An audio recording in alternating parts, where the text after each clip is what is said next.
एकदन्ताय विद्महे वक्रतुण्डाय धीमहि तन्नो दन्ते प्रचोदयात्। नमस्कार बंधुरा, आमी তিয়াস बोलছি ক্যালিফোর্নিয়া থেকে। শুরু করছি নতুন একটা ব্লগ গণেশ চতুর্থীর। গনু দাদা যখন বাড়িতে মোদক তো বানাতেই হবে, আজ বানাচ্ছি ক্ষীর আর নারকেলের মোদক। গতকাল বানিয়েছিলাম রাওয়া মোদক বা সুজির মোদক।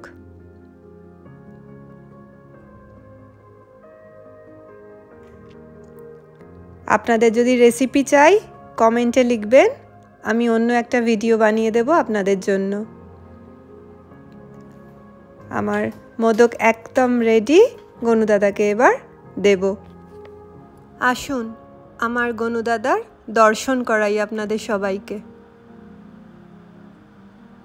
ওম গণ গণপতায় নমঃ, ওম সিদ্ধিবিনায়ক নমঃ।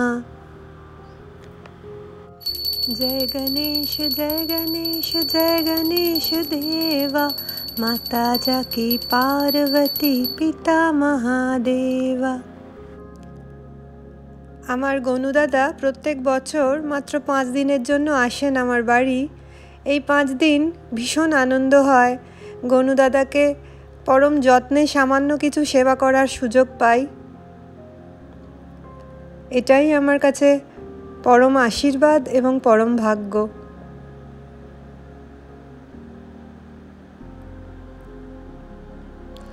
এটা হচ্ছে আর একটা মোদক, যেটাকে বলে উকাদিচে মোদক। মারাঠিরা সাধারণত এটা তৈরি করে থাকেন। এটা হচ্ছে সুইট রাইস ডাম্পলিং। বাইরেটা রাইস ফ্লাওয়ার দেওয়া আর ভেতরটা গুড় আর নারকেলের স্টাফিং। রেসিপি চাই কমেন্টে জানাতে ভুলবেন না কিন্তু। তাহলে